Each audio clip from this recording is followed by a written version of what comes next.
Big 12 championship race, TCU would have to completely collapse to miss it. They've got 6 out of 9 down. They're thinking bigger things with the college football playoff appearance. And then it's a mad scramble for a Big 12 championship game appearance against them. Kansas State, 6-3. The conference records don't come to mind, but a log jam at 2 losses, basically, with, I believe, Texas, Baylor, Kansas State, Oklahoma State right there as well. What would it mean to Texas to get to the Big 12 championship game? Everything. This was the year before the year. Brandon and I discussed this in the preseason. I think most Texas fans would agree. Next year is the step for us to compete Big 12 championship wise and national championship wise. So if we're already a little bit ahead of schedule, I'm not going to say way ahead of schedule, but a little bit ahead of schedule getting to the Big 12 championship, that would mean a lot. I think that would probably draw in more recruits than we're used to getting and draw more eyes to this program, which we don't need because we are Texas, but it does help. It also keeps, I think, Arch Manning in a happy position. I think we're good right now. I said unless we go 6-6, which means we'd have to lose out, then I'm not really worried about him decommitting, and I don't think that's going to happen at this point. So it would mean a lot. Like I said, this is the year before the year in a lot of Texas fans' eyes, and to be a little bit ahead of schedule would be nice. Now, again, this is the type of game in the past where Texas hasn't been able to get over that hump. We've always gotten to the door, Mark. We've always been pounding on that door, but we've never been let in, or we've never broken the door down to get in. We always get to it. We never break it down.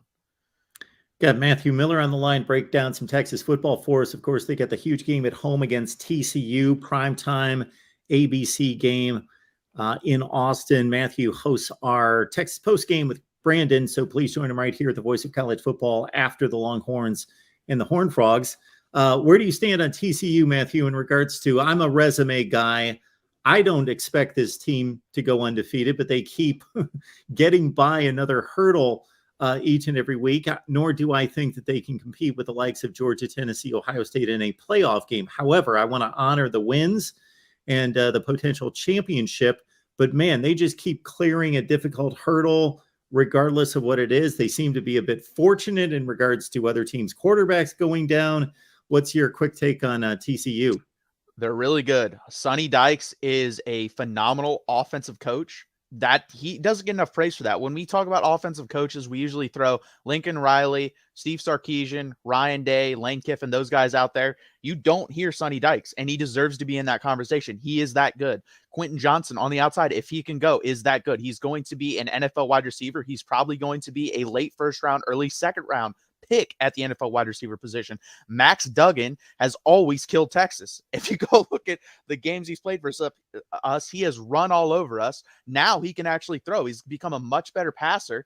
And this team, it's hilarious how these teams are matched up, Mark, because Texas struggles on the back end defensively, and TCU is a good throwing team. Texas, a very good running team. TCU struggles versus the run. Texas is the best first half team in the Big 12. TCU is the best second half team in the Big 12. Basically, our strengths are their weaknesses. Their weaknesses are our strengths. I don't know what's going to happen. It's going to be a fun game. That's all I know.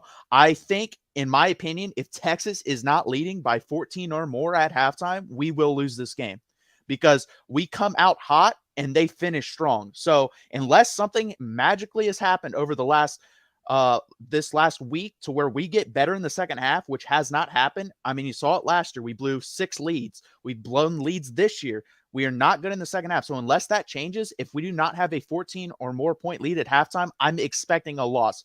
I'm just going to put myself in that mindset until I see it happen where we're better in the second half, because I just don't see it happening like that. I just see TCU being able to come back if we don't get enough or big enough lead in the first half. And like I said, they struggle in the first half, so we have to take advantage of that. I don't want to discount TCU's recruiting because they do obviously acquire a ton of talent, but the best players in the state generally go to Texas. They go to Texas A&M, and then they get plucked away by other SEC schools and so forth. But TCU, just for whatever reason, they seem to get 5 dudes on their team, whether they play defensive back or wide receiver, that are just lightning fast. We had, going back to Cavante Turpin, they just have a few guys. Denarius Davis is that guy right now, and there's a few others. We talked to a TCU person here a couple weeks ago who said that they had like 4 players who were clocked at over 21 miles per hour. They just seem to have an extremely fast team all the time, even when they're not great. Yeah, 100%. They've always had athletes. I mean, go back to that TCU team that destroyed Ole Miss in that Sugar Bowl when Ohio State won the national championship. In my opinion, the second best team in the country that year, if not the best. I mean, you saw what they did to Ole Miss in that Sugar Bowl. Trayvon Boykin, I mean, was a no-name guy coming out. He was fantastic. I know he was in the top 10 in Heisman that year for sure. He was a phenomenal player. You had Josh Doxson on that team as well, along with Cavante Turpin. They always have really good athletes and guys out on the outside that can stretch the field and give you issues. Zach Evans, who was now at Ole Miss, was there last year. Quentin Johnson, us Texas fans know because he was recruited by Texas, was a Texas commit for the longest time. Like I think the last week before recruiting or signing day, he switched and went to TCU, and he's made the right choice. He's been phenomenal there.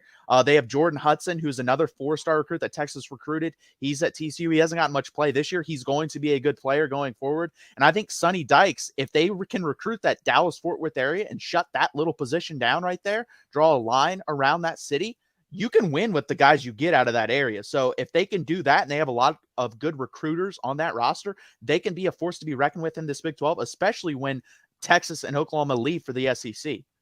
Got Matthew Miller on the line. You can catch him and Brandon after every Texas game right here at the Voice of College Football. They break it down with you. They take your comments and questions live for Texas postgame, and you don't want to miss this one against TCU. Are there players on either side of the ball that have just kind of stood out to you that maybe you didn't necessarily think? Or with Texas, obviously, with the high recruited players, you're going to have just about anybody's going to be on the radar. But who are a couple standouts for some people that may be watching Texas for the first time in primetime Saturday? I'm not going to say he's a standout, but he's a solid player who needs to get more run for Texas on the offensive side of the ball. That would be Jordan Whittington. That guy is a constant chain mover. He's our third down guy. Whenever you need a third down catch, that's usually where we're going. He is not used enough, in my opinion. They should use him way more out of the slot. People forget this guy in high school broke Eric Dickerson's state record in the championship game for most rushing yards in a championship game at running back. So I would love to be seeing him being thrown in at running back, used out of any formations that they want to do there. Oh, obviously, Roschon Johnson. I think most people do know of him, but in my opinion, the best backup running back in college football. He's used to be a quarterback, and the guy is going to be an NFL running back. He's going to be a third or fourth round pick. He's very good. He's the heart and soul of this team. He is the leader of this football team. And then, like I said, Kelvin Banks has just come in from day one and been very good. If he continues this trajectory, he is going to be a first-round draft pick. That's how good this guy has been.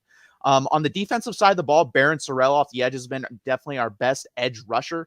When he's healthy, he's been pretty good. And overall, the front has been better than I thought. And then we got to talk about this guy because this guy was good last year. He's been phenomenal this year. He's going to go to the NFL if he wants to. Jalen Ford. I believe he leads the Big 12 in tackles. He's gotten 10 tackles every game the last 7 or 8 games. He's been freaking phenomenal ever since the first game of the season. I think he had 17 tackles in one game a couple weeks ago. People know DeMarvion Overshown. He was the main guy at linebacker. No, Jalen Ford is our best defensive player, and he's going to be a second or third round draft pick if he wants to come out after this year.